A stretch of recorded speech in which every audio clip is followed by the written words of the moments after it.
देखिए मीनाक्षी, सीएम निकल चुके हैं अपने आवास से। अब से कुछ सेकंड्स पहले वो यहां से निकले हैं अपनी काफिले की गाड़ियों के साथ, और एक गाड़ी अंदर से निकली जिसमें अरविंद केजरीवाल अकेले ही बैठे हुए थे अपने ड्राइवर के साथ, और उसके बाद वो यहां से निकल गए हैं। अब यहां से वो सीधा भगवंत मान को ज्वाइन करेंगे और उसके बाद वो दोनों मध्य प्रदेश के सिंगरौली के लिए निकलेंगे, जहां पर चुनाव प्रचार के लिए उनको आज पहुंचना है। 2 बजे का वहां पर वक्त है। ऐसे में लगभग 11:30 बजे अब सीएम यहां से निकल गए हैं और अब यहां से वो सीधा भगवंत मान को ज्वाइन करेंगे, जो लगभग 10:30 बजे ही यहां पर पंजाब से दिल्ली पहुंच चुके हैं। और अब वो चुनावी कैंपेन जिसकी बात उन्होंने अपने ईडी के नोटिस के जवाब में कही है, उस चुनावी कैंपेन के लिए वो निकल गए हैं। ऐसे में उन्हें आगे के राज्यों में भी जाना है, बाकी जगह भी चुनाव प्रचार के लिए पहुंचना है। ऐसे में उसी का हवाला उन्होंने अपने ईडी के समन के जवाब में दिया है। अब ईडी का जवाब क्या होगा, लेकिन अभी फिलहाल यही अपडेट, बड़ा अपडेट है कि सीएम यहां से निकल चुके हैं। उनको 11 बजे, 10:30, 11 बजे के करीब निकलना था ईडी ऑफिस के लिए। 11:30 वहां पहुंचना था, जहां पर उनको 11:30 का वक्त आज यानी कि 2 नवंबर के लिए दिया गया था। लेकिन वो ईडी दफ्तर अब जाने की बजाय, जो पहले क्लियर कर दिया गया था कि ईडी दफ्तर नहीं जाएंगे, यहां से अब वो सीधे जाएंगे एमपी, जहां पर भगवंत मान के साथ वो चुनावी कैंपेन में हिस्सा लेंगे। जो वहां की उनकी मेयर है, जो वहां की उनकी कैंडिडेट भी है, उसके लिए वो चुनाव प्रचार करेंगे। और ये अब अरविंद केजरीवाल की तरफ से सीधा साफ किया जा चुका है कि आज अरविंद केजरीवाल ईडी के दफ्तर में पेश नहीं होंगे। यही वजह है कि अब अरविंद केजरीवाल अब से कुछ देर पहले यहां से निकले हैं, अपने घर से सीधा निकले अपने काफिले के साथ, और यहां से भगवंत मान को ज्वाइन करेंगे और भगवंत मान के साथ वो मध्य प्रदेश जाएंगे, जहां पर उनकी पार्टी के कई कैंडिडेट्स उनका इंतजार कर रहे हैं, क्योंकि चुनाव प्रचार अब वहां पर जोरों शोरों पर है। वहां पर जब चुनाव के लिए उनकी पार्टी ने जो भी तैयारी की है, उसके उन तैयारियों का लगातार जायजा भी लेंगे, और पार्टी के जो कार्यकर्ता हैं उनका मोराल बूस्ट करने के लिए, जैसा कि उन्होंने अपने ईडी के समन के जवाब में कहा है कि उनके कार्यकर्ता जो है, पार्टी के नेता, उनका मोराल बूस्ट करना है, उनको गाइडेंस देना है। ऐसे में उसी गाइडेंस के लिए वो अब मध्य प्रदेश के लिए गए हैं, मध्य प्रदेश के सिंगरौली में, जहां पर आज वो पहुंचेंगे। और ईडी क्या कहती है इस पूरे मामले पर, ईडी का क्या जवाब रहता है अरविंद केजरीवाल के एलिगेशन पर, सवाल यही है गौनिका कि क्या ईडी दिल्ली में ही अरविंद केजरीवाल को रोकेगी? और जैसा कि संवाददाता भास्कर कह रहे थे कि इसकी संभावना ना के बराबर नजर आती है, क्योंकि लिखित में जवाब अरविंद केजरीवाल ने ईडी के समन का दिया है। ईडी को भी इन सवालों का जवाब देना होगा, उसके बाद ही वो अगला कदम उठा सकती है। भास्कर हमारे साथ जुड़े हुए हैं। जमकर पॉलिटिक्स हो रही है Bhaskar, politics round the corner हो रही है। ईडी एक तरफ समन भेजती है, अरविंद केजरीवाल पूछते हैं समन क्यों भेजा, किसके लिए भेजा और किस हैसियत से भेजा, जरा इसे ब्रीफ करे पहले ईडी। और अरविंद केजरीवाल अपना बैग उठाते हैं और सीधा मध्य प्रदेश के चुनाव प्रचार के लिए निकल जाते हैं, जिसकी तस्वीरें अभी गौनिका हमें दिखा रही हैं। देखिए, इस लेटर में जो भी जवाब दिया गया है ईडी का, आम जनमानस पे इसका क्या असर होगा, इसको आप थोड़ा सा गेज कीजिए, आपको पता चलेगा। आम दर्शकों के सामने जब ये लेटर जाएगा, इसका कंटेंट जाएगा, तो वो सीधा सीधा ये जाएगा कि सीएम तो ये कह रहे हैं कि मैं इसमें आरोपी हूं या सस्पेक्ट हूं, मुझे आप बताइए। यानी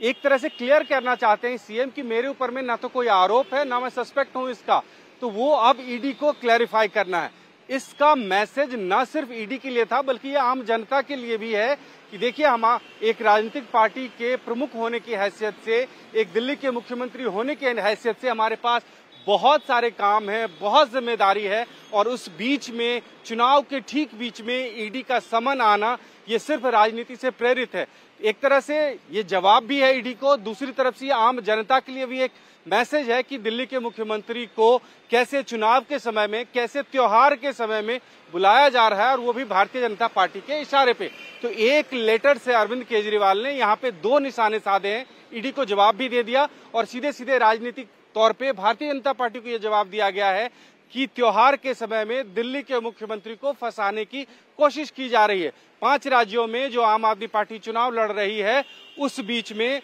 आम आदमी पार्टी के सबसे बड़े स्टार कैंपेनर, कन्वेनर, उनको गिरफ्तार करने की साजिश की जा रही है। जवाब अब जो भी आए ईडी की तरफ से डेट अब जो भी आए, लेकिन उससे पहले अरविंद केजरीवाल ने ये क्लियर कर दिया इस लेटर के द्वारा कि उनको जो फंसा रही है ईडी, भारतीय जनता पार्टी के कहने पे फंसा रही है। यानी कि भास्कर, इसका मतलब यह है कि अरविंद केजरीवाल अपने इस जवाब के जरिए ये प्रूफ करना चाहते हैं that he is victim of politics.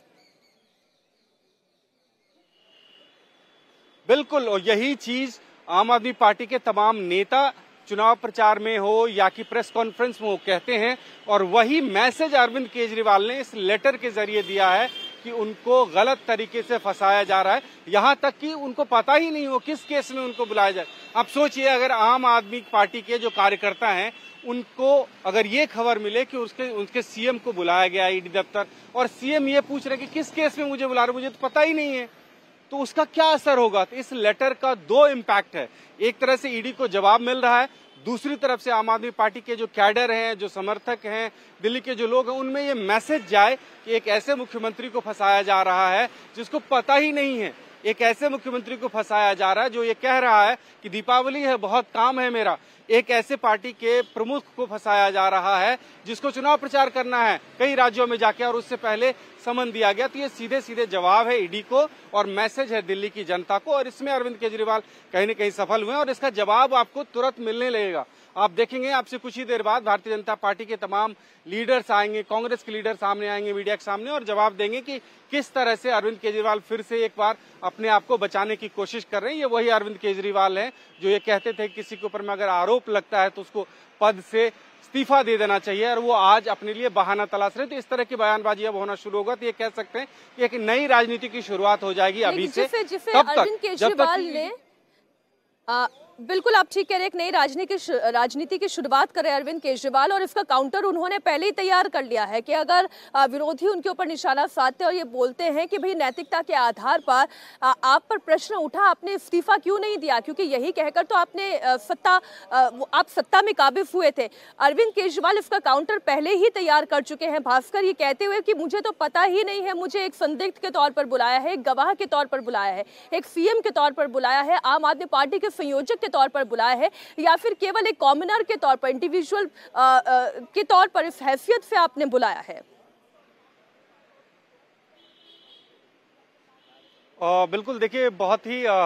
दूर की ये राजनीति है इस पूरे प्रकरण में। आप देखें कि जब से शराब घोटाले का जिक्र हुआ, आम आदमी पार्टी बचाव के तौर पे यही कहती है, पहले विपक्षी एकता की बात होती थी, उसके बाद मैसेज ये जाने लगा कि विपक्ष में जो भी सबसे सक्षम नेता है उसको घेरने की कोशिश है। और ये बात तय है कि भारतीय जनता पार्टी के सामने सोशल मीडिया में हो या दूसरा कोई भी स्टेज हो जहां पे नैरेटिव सेट करने की बात होती है, तो आम आदमी पार्टी पुरजोर तरीके से भारतीय जनता पार्टी का मुखालफत करती है, और उसी को सच साबित करने के लिए ये अब आम आदमी पार्टी कहती है कि उनके नेता को घेरने की कोशिश सिर्फ इसलिए है कि लोकसभा चुनाव से पहले वो अरविंद केजरीवाल को जेल में डालना चाहते हैं। वहीं शराब घोटाले में कोई बरामदगी नहीं हुई है, बेशक अरविंद केजरीवाल ये कहें या कि उनके पार्टी के नेता कहें, लेकिन जैसे ही सुप्रीम कोर्ट में ये कहा गया कि प्रेमा फसाई 338 करोड़ का जो है वो सामने आना, उसके बाद से आम आदमी पार्टी बैकफुट पे जरूर आई थी। लेकिन हमने जो अरविंद केजरीवाल को देखा है और आम आदमी पार्टी की जो स्ट्रेटजी रहती है, किसी भी मौके पे आम आदमी पार्टी को देखेंगे वो बहुत ही एग्रेसिव होती है। और अरविंद केजरीवाल के समन मिलने के बाद भी शायद किसी को ये उम्मीद नहीं थी कि वो सीधे सीधे ईडी को ये कह कि नहीं आप अपना समन खारिज कर दीजिए, हमें आपने बुलाया ही क्यों है, जबकि उनको पता है कि एक राज्य के मुख्यमंत्री हैं, उस राज्य में शराब घोटाले के जिक्र इतने महीनों से हो रही है। वही आपसे पूछने वाली थी भास्कर कि क्या उन्हें ये नहीं पता कि संजय सिंह की गिरफ्तारी क्यों हुई? क्या किसी मुख्यमंत्री को ये नहीं पता होगा कि उनके मिनिस्टर शराब घोटाले में इन्वॉल्व है, ऐसा उनके ऊपर आरोप है? और क्या एक मुख्यमंत्री को ये नहीं पता कि 338 करोड़ का मनी ट्रेल अगर सुप्रीम कोर्ट ये कह रही है, तो यानी कि कहीं ना कहीं संलिप्तता कैबिनेट के कुछ मंत्रियों के बाद मुख्यमंत्री की तरफ भी एक प्रश्न चिन्ह खड़ा होता है। उन्होंने इजी एग्जिट तलाशने की कोशिश की है, ये कहते हुए कि ईडी का समन ही गलत है। देखिए, निश्चित रूप से आम आदमी पार्टी को भी पता है, जिस दिन मनीष सिसोदिया की जमानत याचिका खारिज हुई थी और ये बात सामने आया था कि 338 करोड़ की मनी ट्रेल जो है वो सामने आई है प्रेमा फसाई, उसी दिन ये मैसेज था पार्टी के लिए और पार्टी ने ये समझ लिया था कि अब ये जांच रुकने वाली नहीं है और जांच के घेरे में सीएम भी आएंगे। लेकिन उसके बावजूद भी अगर सीएम ये आज सवाल उठा रहे हैं, तो आप सोचिए कि अरविंद केजरीवाल के राजनीति करने का तरीका क्या होता है। किसी भी मौके पे या संकट की स्थिति में भी बहुत ही स्ट्रांगली सामने आके एक अलग राह पकड़ लेते हैं और जवाब दूसरे पक्षों को देना होता है। आज भी अब जवाब ईडी को देना है। आज भी अब ये जवाब भारतीय जनता पार्टी और कांग्रेस के नेता देंगे जो शराब नीति पे राजनीति करते थे। अरविंद केजरीवाल तब तक के लिए स्वतंत्र हैं जब तक कि वो ईडी के दफ्तर नहीं पहुंच जाते हैं या ईडी के द्वारा दूसरा समन उनको नहीं पहुंच जाता। तब तक उन्होंने एक नैरेटिव सेट कर दिया है जनता के लिए और एक बड़ी जीत उनको इसमें मिली गई। मैं आपको बताना चाहता हूं कि इस तरह की मैसेजिंग पार्टी के द्वारा किस तरह से होती है, कार्यकर्ताओं में कौन सटीक मैसेज पहुंचा सकता है। अरविंद केजरीवाल उसके बहुत बड़े उदाहरण हैं और पार्टी के कार्यकर्ता वो जानते हैं अच्छे तरीके से। उनको ये पता है कि अगर ईडी के द्वारा गिरफ्तारी हो जाती है अरविंद केजरीवाल की तो वो कितना बड़ा नुकसान है। उससे पहले किस तरह से एकजुट करना और कैसे मैसेज करना, इसमें अरविंद केजरीवाल कम से कम इस लेटर के जरिए सफल होते हुए मुझे दिखाई दे रहे हैं।